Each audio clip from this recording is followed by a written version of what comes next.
Hello बच्चों, मेरा नाम है पवन यादव। आप देख रहे हैं हमारा यूट्यूब चैनल पवन प्रताप स्टडी क्लासेस। मेरे प्यारे बच्चों, आज हम आपको पढ़ाएंगे यूरोप में राष्ट्रवाद। क्लास 10th का पहला चैप्टर है यूरोप में राष्ट्रवाद। और ये राष्ट्रवाद क्या होता है, हम इस पर भी आपसे थोड़ी चर्चा करना चाहेंगे।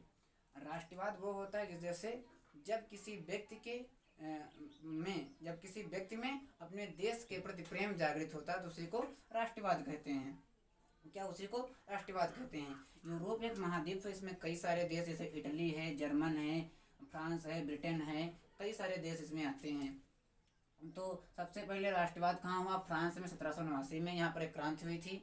और राष्ट्रवाद क्या होता है, हमने आपको बताया कि जब किसी व्यक्ति में अपने देश के प्रति प्रेम जागृत होता है तो उसी को क्या कहते हैं? राष्ट्रवाद कहा जाता है। लेकिन यहाँ पर क्या था? यहाँ पर बुर्बे राजवंश का शासन था। यहाँ पर राजा का क्या कहना था कि जब आप राजा से प्रेम करते हैं तो वही राष्ट्रवाद है। क्या है? जब आप राजा से प्रेम करते हैं तो वही राष्ट्रवाद है। लेकिन ऐसा नहीं था। फिर यहाँ की जनता ने क्रांति की 1789 में, और यहाँ का जो राजा था उसका नाम था लुई 16। क्या नाम था? लुई 16।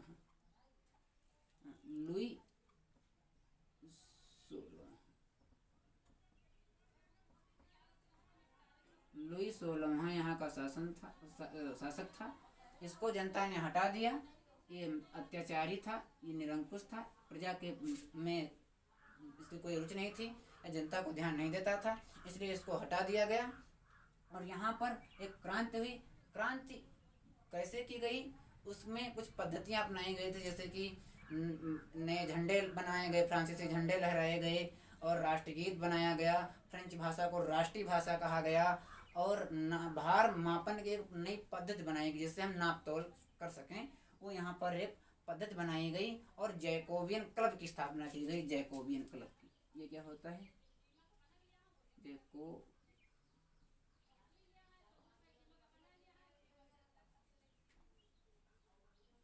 कभी कभी अतलब उत्तरी में पहुंच लेता है। जैकोबियन क्लब क्या होता है?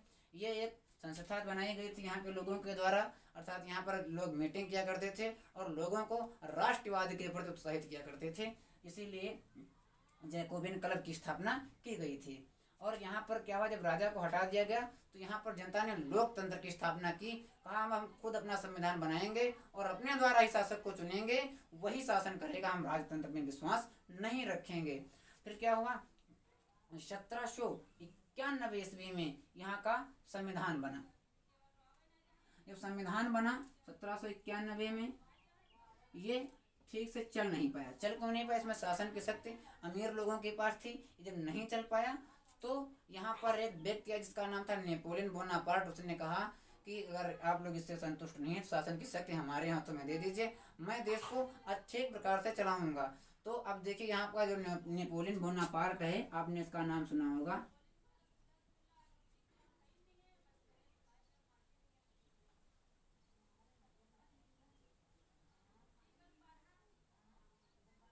नेपोलियन बोनापार्ट ये यहाँ का राजा बनेगा, अर्थात फ्रांस में ये जो लोकतंत्र हुआ था वो हट करके फिर से राजतंत्र आ जाएगा। राजा कब बना नेपोलियन? 1799 में।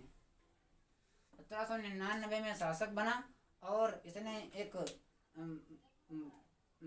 कोड बनाया जिसका कहा जाता है नेपोलियन कोड।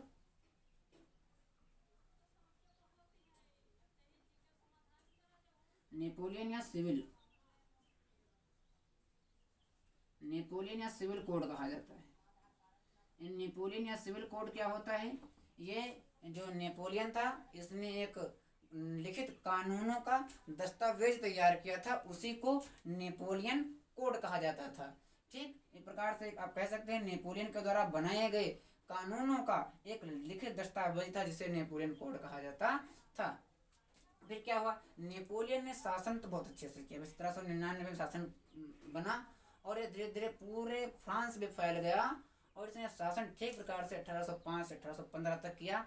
नेपोलियन ने कई सुधार किए, बहुत सुधार किए नेपोलियन ने। जैसे कि इसने सामंती व्यवस्था को खत्म किया, यातायात में सुधार किए,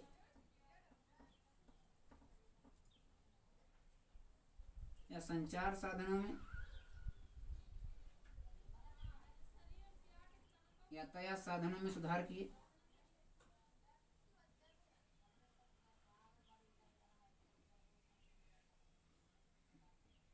सभी को एक समान बताया।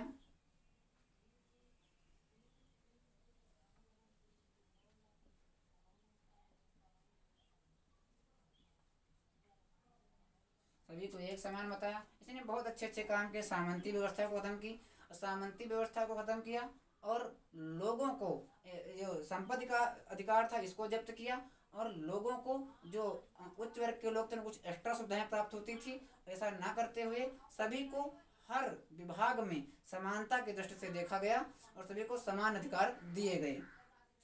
लोग नेपोलियन से बहुत खुश थे। और जो सामंती व्यवस्था पे बता दें आपको हम, ये सामंती व्यवस्था एक प्रकार से जमींदारी व्यवस्था हुआ करती थी। सामंती व्यवस्था में यह होता था, राजा को जो सामंत होते थे वो सारा काम प्रजा का जितनी जिम्मेदारियां थी वो राजा सामंतों पर ही छोड़ देता था। जैसे राजा ने कहा कि मुझे 1 बीघे का कर चाहिए 1 रुपये, और सामंत क्या करते थे 3 रुपये जनता से लेते थे, 1 राजा को देते थे, 1 में खर्च करते थे, 1 का अपना बजट बनाते थे। इसलिए नेपोलियन बोनापार्ट ने इस व्यवस्था को खत्म किया, कहा डायरेक्ट जनता करके सरकारी खजाने में रुपया अपना जो कर है वो देगी। ठीक, इतनी बात समझ में आ गई। और नेपोलियन बोनापार्ट ने कुछ गलत भी काम किए। इसके खराब काम क्या थे?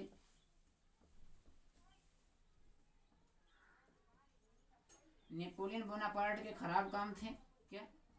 कि इसने सैनिकों को जबरन भर्ती किया सेना में।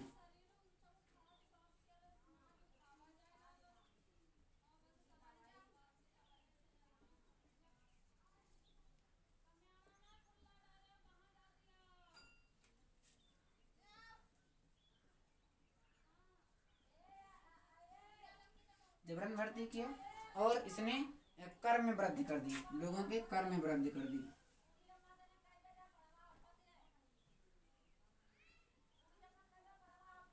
कर में वृद्धि कर दी और इसने महिलाओं को कुछ एक्स्ट्रा सुविधाएं नहीं दी, मतलब कोई विशेषाधिकार नहीं दिए महिलाओं को।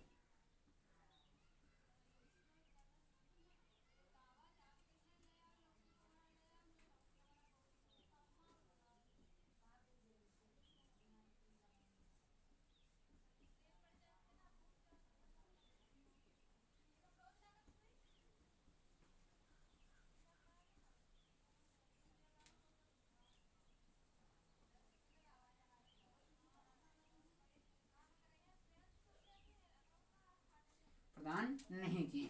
ठीक, इतनी बात समझ में आ गई। अब जो यहाँ के सैनिक थे फ्रांस के अलग अलग देशों में जाने लगे, जैसे इटली में, जर्मन में और ब्रिटेन में, अन्य जगह घुसपैठ करने लगे और वहाँ के जो लोग थे, यहाँ के सैनिक थे, उनको राष्ट्रवाद के प्रति उत्साहित करने लगे। तो राष्ट्रवाद भाई यूरोप में राष्ट्रवाद, यूरोप एक मैंने कहा ना महाद्वीप है, उसमें कई सारे देश आते हैं। तो भाई अब यही तो है कि यूरोप में राष्ट्रवाद कैसे हुआ, यूरोप के देशों में कैसे किस प्रकार से राष्ट्रवाद हुआ। जैसे कि हमारा अभी जर्मन है, जर्मन 39 भागों में टूटा है। कितने? 39 भागों में जर्मन टूटा है। इसका क्या करेंगे? एकीकरण करेंगे। इटली 7 भागों में टूटा है। तो जब इसका एकीकरण करेंगे तभी तो यहाँ राष्ट्रवाद को हम पैदा करेंगे, यानी राष्ट्रवाद को उत्पन्न करेंगे।